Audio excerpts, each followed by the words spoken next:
Hello everybody. Today we are going to cover some transfer basics in this Transfer 101 workshop. So welcome. Let's get started. So today we're going to cover a brief overview of what the transfer process entails and some of the common questions that students might have. We will explore, how to transfer, where to transfer, how to prepare to transfer out, and what some of those components of successful applications are, as well as some of the next steps to take after you have been accepted to a college or university. Overall, the transfer process may seem complex, but it really is just broken down into 3 steps with sub-actions that you have to take depending on where you are in that process. And those steps include exploring, planning ahead, and applying. So where you are in the transfer process can very greatly differ. So one of the first things you want to do is figure out where you are in that process and what your immediate next steps are for moving forward. And so you may be totally decided on a lot of things, or you may still be very undecided on what comes next for you, or maybe you just are very briefly trying to sort out what the transfer process entails. I think that this slide here really outlines clearly where you might fall and what are some of those immediate next steps that you ought to be taking to prepare to transfer, to do your applications on time, and to make sure that you're not missing any coursework that you could take here at Triton before you transfer out to that college or university. So a lot of it has to do with where you are with your academic and career goals, as well as whether you've started to identify some possible schools that you might want to transfer to. The earlier that you identify some possible schools, as well as what you might want to major in, the better prepared you will be for when it is you want to transfer. So that if you know exactly, what you want to do, where you want to go, the next step is to determine your transfer timeline. How long do you want to stay with us at Triton? And start doing some of the research to complete those applications successfully. But some students might be completely undecided on a variety of different things. And so if you don't know what you want to study or where you want to go, one of the first things you ought to do is to create an academic plan with some of the basic general education courses that will transfer out pretty seamlessly to a variety of colleges and universities. You can do this with an advisor. You'll need to do this with an advisor. If you're not sure, a career goal or even a possible major that you'd want to study, we do offer a career coach survey that you can take to get a little bit of insight as to what you might be interested in. We also offer a lot of transfer events that you can attend so that you can start to talk to some of the universities and figure out the different programs that they offer. No university is the same. They might have similar programs, but even their individual programs might be very different. So it's always good to talk to them directly and to figure those things out. And that can help you eliminate schools. It could also help you add schools to your ongoing list of possible transfer destinations. It's something that you definitely want to do. If you know what you want to study, but maybe not sure where you want to go, you can start out by seeing what schools in the area have those programs. Creating an academic plan with your advisor so that you know at least what curriculum you need for that particular program. Once you identify where the program is offered in the nearby area, you can start to expand and see if that school is going to be a good fit. So you want to ask yourself, do you want to move away? Would you rather stay close to home? What's important to you in making those decisions? If you know where you want to go, but not sure what you want to study, again, here, it always comes back to making sure that you have an academic plan to, at the very least, work towards your associates here to get those gen eds out of the way, to give yourself time to explore what it is you want to study, but in a systematic way so that you're not just taking random credits. And here you also will want to use the career coach survey to figure out where some of those interests might be for you. So that's just a brief overview of where to head to next. So a big question that I often get is, when can students transfer? The transfer eligibility is pretty standard. Usually colleges and universities are looking for a minimum of 30 college credits to be completed to be considered a transfer student. This means that if you have less than 30 college credits, a university has to take into account your high school education, your high school test scores, and GPA to make a decision on admission. And so you want to at least have 30 credits, which is the equivalent of 1 year at Triton College full-time. You want to at least have a 2.0 GPA. That is the standard transferable GPA, but many schools have a higher GPA, and they're looking for around a 3.0 to award you scholarships. So the higher GPA that you can have, the better position you will be for transfer. Different programs have different transfer GPA requirements, and these programs typically are education, nursing, and engineering. And so if you are interested in some of these, you'll want to do that research ahead of time so that you know whether or not you meet the very basic requirements. You also want to be aware of taking too many excessive credits. Not only do you not want to take excessive credits that are not related to what it is you want to study, a little bit is fine, but too many is not a good use of your time and money. You also want to be aware of how this affects you when you transfer. So colleges and universities have a limit on the number of credits that they will accept from community college. This tends to be around 65 credits. 80 credits being the maximum that anybody will ever take, but to get 80 transferable credits, we usually need to have some form of agreement with that school. So it's always just, you're always just best advised to stick with that lower end, that 65 credits, so that you don't have too many credits. If you have more than 80 credits and you are wanting to transfer, this doesn't mean that you can't transfer. It just means that you will likely lose some of that credit when you transfer. The school will become very picky as to what classes they're going to accept for their college and for your program.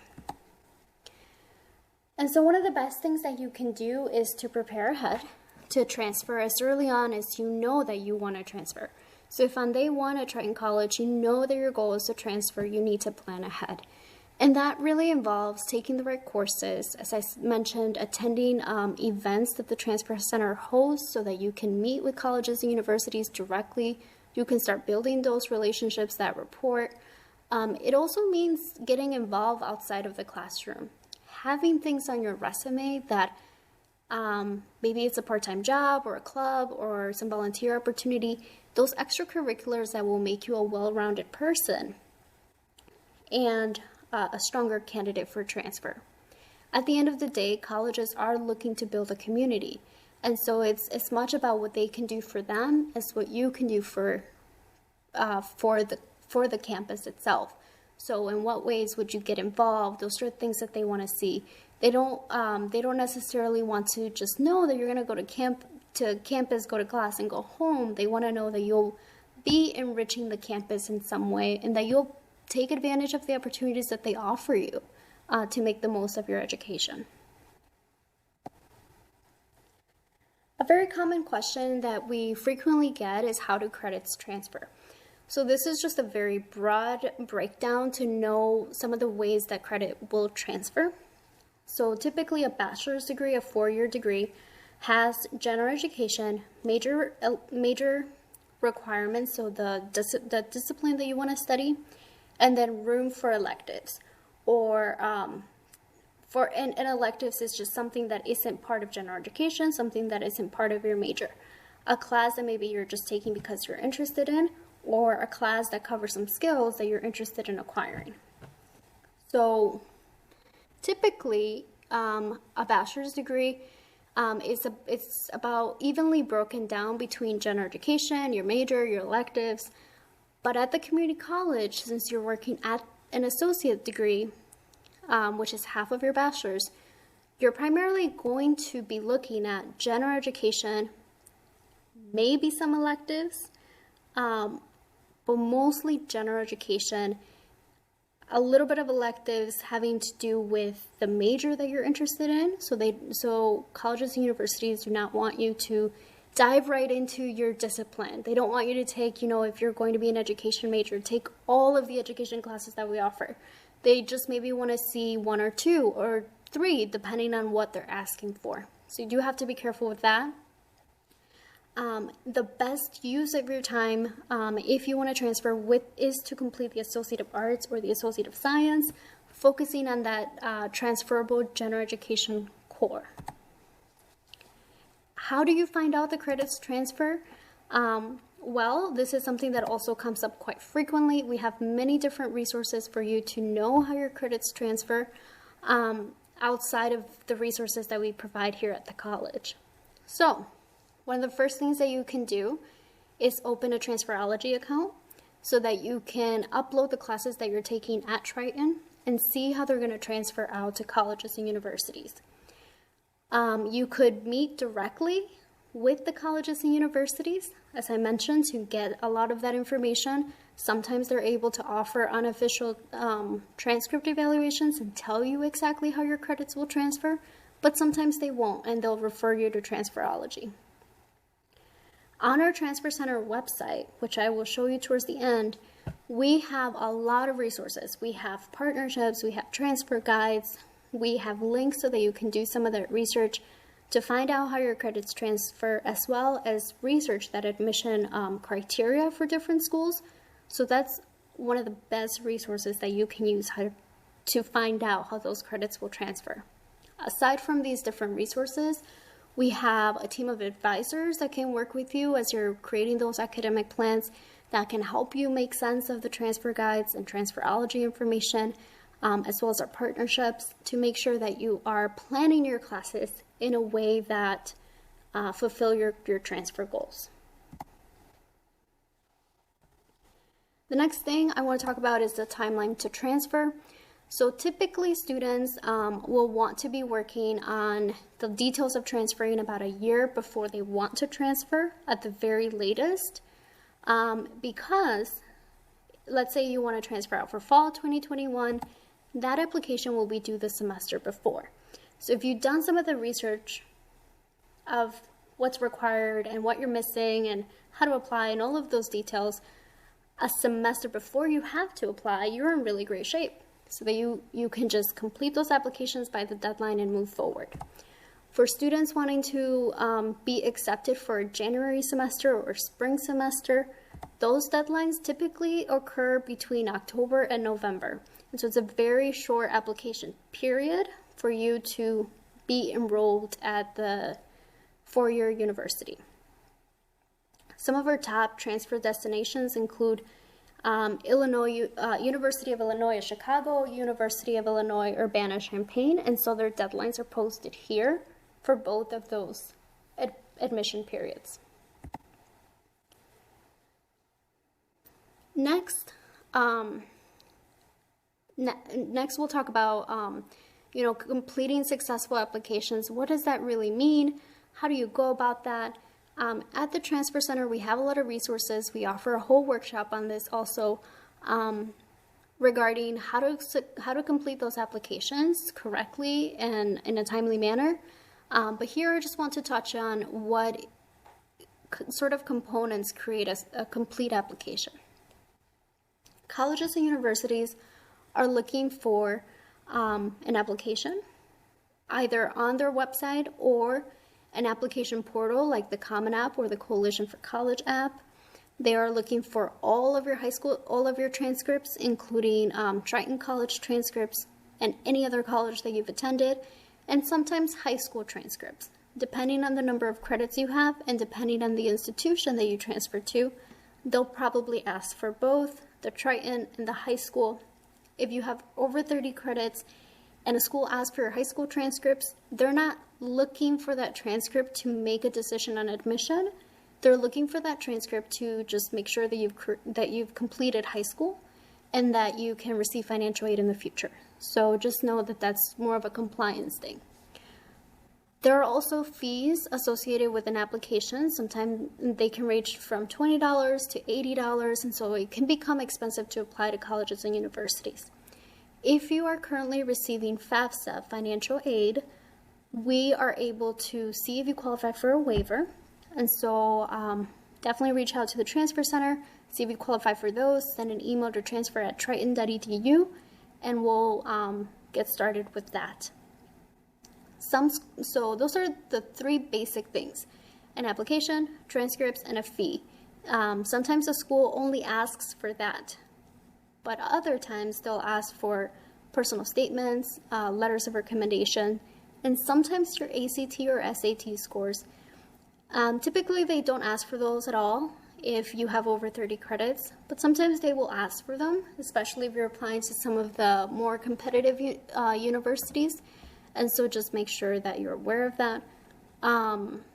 Resumes will be something that they will often ask for, or sometimes it's just good to have because they will ask you about your involvement while you've been in high school or college, and it's just sometimes easier to copy and paste from one document to another than to have to type it all over, so having a resume is very useful. That's your application. For financial aid, every school will expect you to complete a FAFSA application for them to consider you for financial aid, including loans. And so when you're applying to colleges, you also want to make sure that you file the FAFSA for the year that you're planning to start at that college or university. The FAFSA opens October 1, and so you want to be one of those first people to file so that you can maximize the financial aid that you're able to get at that four-year university. In Illinois, we also have the RISE Act, which functions as an alternative to the FAFSA for some individuals who do not qualify for FAFSA. And so if that's one of you, go ahead and look into the RISE Act and complete that instead of the FAFSA. For highly selective institutions like Northwestern, University of Chicago, or some of the other Ivy League schools, they require an additional financial profile, financial application. It's called the CSS profile. We have it linked in our transfer on our transfer website under transfer resources, so you can take a look at that. But anytime if you're applying to highly selective institutions, please reach out to the transfer center so that we can assist you with all of the different components that they're going to be asking for. All right, so that kind of covers it. Applying to colleges, completing successful application, knowing how your credits transfer, and following a timeline that's appropriate for you and for your goals. I mentioned that I would show you how to access everything that's on our website. I will do that now, just so that you know where things are located. So the Transfer Center website is under Students, Transfer Center. On this website, we have a lot of resources, a lot of information. It has all of our event information that is updated. So you can find that there. Our transfer workshops are listed here, the list of major events, and then we have drop-ins every day from colleges and universities where you can join virtually to meet with them and to ask any questions that you have. Aside from that, as you'll see, we have a lot of different resources. I highly recommend that you use them. Some of the ones that I want to point out is the transfer guides. These are the transfer guides that you can reference with or without your advisor to plan your courses accordingly. They are listed by some of the colleges nearby us. If there's a school that you want to attend but it is not listed here, it doesn't mean that you can't transfer there. It just means you have to do a little bit more research on how your credits will transfer. And for those cases, I would highly encourage you to make an appointment with an advisor and create that academic plan with them. Otherwise, please make sure to check out our partnerships. We have a lot of them. We have guaranteed admission agreements. We have different other types of partnerships. 2+2, 3+1, so doing 2 years at Triton, 2 years at the college, or 3 years at Triton and 1 year at the college. So there's an abundance of resources for you there. Lastly, the other thing that I want to talk about is what happens once you have been accepted to a college. So once you have been accepted, a couple of things happen. One of the first things that you'll get is your congratulations, you have been accepted. With that, you'll probably get a degree audit or what's called a transfer credit evaluation, so that you know how your credits are going to transfer to that university, and you can see if you have any gaps. If you have any gaps, you want to take those classes before you transfer if you can. If not, go in with the understanding that you will need to take those classes upon transfer. After that, you will receive an award letter. This is an award letter is a financial statement that you will receive once you have been accepted to a college or university and they've processed your FAFSA. This award letter shows you the sticker price of the college, and then it shows you all the scholarships, loans, and other forms of aid that you have received and how much your out-of-pocket cost will be. So it's very, very important. Once you have those award letters, you want to compare and contrast and see who is giving you sort of the best offer and make a decision according to that. Once you've made a decision according to a variety of things that are important to you, you want to make sure you let that school know that you want to go there. And so many of them have an actual process. Sometimes that is completing a form and committing to that school. Sometimes it means submitting a deposit, a security deposit to save your seat, or a higher deposit to save your seat and your housing. Whatever the case is, you want to make sure that you follow their instructions and commit appropriately so that they can get you on the list of students that will be attending, so that you can register appropriately with your new advisor. You can attend new student orientation and become officially enrolled at the college. That is the transfer process, a brief overview of that. There's a lot of information here, so feel free to rewatch as needed. Reach out to the Transfer Center for any help that you need. You could just email transfer@triton.edu to get started. Thank you.